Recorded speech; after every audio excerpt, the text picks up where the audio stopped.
زنهای مردم از چشم چرانهای فسادکار رذیل. خداوند در قرآن هم برای مسلمانان بسیار واضح روشن گفته است. در اشتباه نکنم در سوره رعد است آیت 11 پروردگار میفرماید که خداوند حالت هیچ قومی را تغییر نمیدهد تا زمانی که اون قوم حالت خود را تغییر ندهند.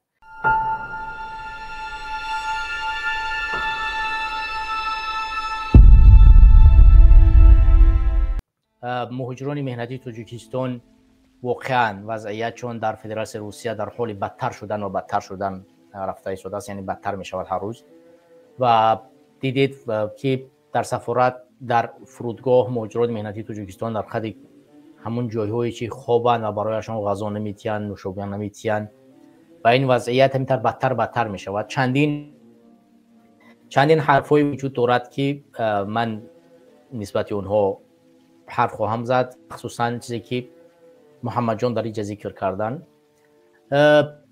همونطور که دیدید فدراسیون روسیه، یعنی برنامه قبلی مرا بار تماشا کنید، 1 ساعت است، 1.5 ساعت است. در برنامه قبلی من راجع به همین موضوع که فشار بیشتری نظامیان فدراسیون روسیه و پلیس اون کشور به خاطر آن است که باید تو راضی شوی برای اشتراک در جنگ اوکراین. این حرفی امروزه من نیست، شما برنامه فکر پیش بود یا که 3 هفته پیش بود برنامه من تماشا کنید. در همون برنامه من این نقطه رو آشکار گفتم و سختم گفتم که برادرها همین فشارها سبب اصلیش به خاطر پیدا کردن سرباز بیشتر و جلب کردن بیشتر مردم به جنگ در اوکراین است. وقتی که میبینن که افریقایی‌ها وقتی که میآیند به خاطر پل آماده‌اند که برای در جنگ اونجا چیکار کنن، جان فدایی کنن، برای در جنگ اشتراک کنن. امروز میبینید که فدراسیون روسیه از افریقا سرباز میارد، اونها برای پل آماده‌اند، برای جنگ مردن دیگه. ولی وقتی که میبیند توجیک آماده نیست و بالاش فشار میارد تا اینی که آماده شد برای در جنگ اشتراک کنه. بیشتری فشارها برای خاطر است. فشار دیمش، سبب دیمش همون برنامه ما را تماشا کنید، در اون برنامه این چیزام ذکر کردم. سبب دیمش این است که تو امروز امامعلی رحمانوف طرفی معین را انتخاب نکرده است، اگرچه پشت پرده با حکومت فدراسیون روسیه هست، در شکی نیست. و همطوری که میبینیم در گرفتن سرباز هزارها تاجیک امروز در جنگ فدراسیون روسیه در اوکراین میجنگند از طرف رحمانوف. یگان قانون قبول نمیکند و انکار نمیکند. این خودش نشان میدهد که رحمانوف در پشت فدراسیون روسیه هست، ولی اشکار بیان نمیکند این چیز رو و از روسیه طرفداری نمیکند، چیزی که روسیه را واقعا خشمگین کرده است و بر اساس همین فشار میارد. رحمانوف هم براش اجازه داده است که هر کاری میکنی کردن بگی، فقط مرا در همین سیاست جهانی، بازی جهانی نکش که دیگر من اروپا تحریم میکند، پولایی که در بانک شویتزاریا دارن زیر سوال میروند و من اون پولا را دیگر باز پس گرفتن نمیتوانم و هزارها اولادی من امروز در پول دارن، در خانه و در دارن، شیخ اینها در و درآمد دارن و اینها را از دست ما میگیرند. و همین خاطر بیا ما را به بازی نکش، چون پول ما از ملت تاجیکستان بالاتر است، مال من از اینها بالاتر است، مرا اذیت نکو. من نمیدونم، همین پشت پرده در قطار هستم، ولی همین اعظمی ملت من هر طوری که میکنی ظلم میکنی بگی بر جنگ. حاجی داره فشار میاره، همه کارا میکنه، چیکار کنه؟ شهروندان ما و شما رو برای در جنگی خودش در اون طرف همچون چوب استفاده ببره. این حالتی است که من در برنامه قبل حرفا رو زدم، ولی بازم تکرار میکنم که برادران عزیز و گرامی، ظلم و ستم بازم یادتون باشد ادامه خواهد کرد و بیشتر و بیشتر می شود. وضعیت به طرف خوب نمی آید. خداوند در قرآن هم برای مسلمانان بسیار واضح روشن گفته است. در اشتباه نکنم در سوره رعد است آیت 11 پروردگار می فرماید که خداوند حالت هیچ قومی را تغییر نمیدهد تا زمانی که اون قوم حالت خود را تغییر ندهند. اگر به زبان عربی اشتباه نکنم، ان الله لا یغیر ما بقوم حتی خداوند حالت هیچ قومی را تغییر نمیدهد تا زمانی که ایشان حالت خود را تغییر ندهند. وقتی که ما و شما تا زمانی که خود تلاش نکنیم منتظر تغییر وضع نباشیم. چرا ما انتظار باشیم که کسی برای ما میاد تغییر وضع میکند؟ هیچ انسان در زمین برای ما و شما نمیاید تغییر بکند، بیاید وضعیت ما رو تغییر بتید، بلکه ما تغییر کننده وضعیت خود باید باشیم. همین را میفهمید برادران عزیز و گرامی قدرم. الله متعال تقدیر ما را به دست خودمان داده است. میگوید که شما اگر میخواهید تغییر کنید، پس تغییرات دست شماست. شما بیاید تغییر کنید که ما برای شما این تغییرات بدیم. میگه که من حالت شما را تغییر نمیدیم تا زمانی که خودتان حالتتان را تغییر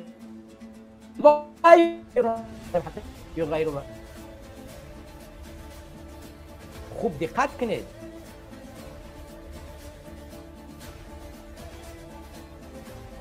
بر اساس همین ما باید برای بهتر ساختن وضعیت خودمان، وضعیت سیاسی و وضعیت اقتصادی، وضعیت اجتماعی باید تلاش کنیم، کوشش کنیم، تغییر به میان بیاریم.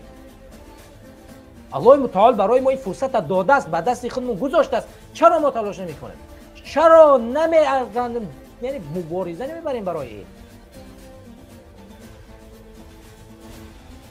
بازم الله متعال برای ما برای رزق را پیدا کردن گفته است که برای کار کنه. در دوران خلیفت حضرت عمر رضی الله عنه در مسجد مردم نمیگذاشت بمانند، نماز میخوان، میگو برو از پی رزقت شو، منتظر نشو که رزق تو در داخل مسجد پیدا میشود. نماز رو خواندی، عبادت رو به خدا کردی، رزقت را پیدا کنم. حال برای ما فرصت داده است، وقت داده است که بخیزیم بریم تلاش کنیم، تغییری وضع کنیم، جامعه ما تغییر بدیم، قوم تغییر بدیم، ملتمون را. حالت این فقط تغییر می‌یابد در صورتی که ما و شما تغییر پیدا کنیم. اولا از داخل خودمون تغییرات به میان بیاریم، مطمئن باشیم که ما امروز توانایی تغییر دهنده خود و جامعه خود هستیم. وقتی که تغییرات در داخل خود به میان آوردیم، فکراً خودمون ساختیم، آماده شدیم، بدانید که هر کسی که در اطراف تو هست اونم ذهناً و فکراً آهسته آهسته تغییر پیدا میکنه.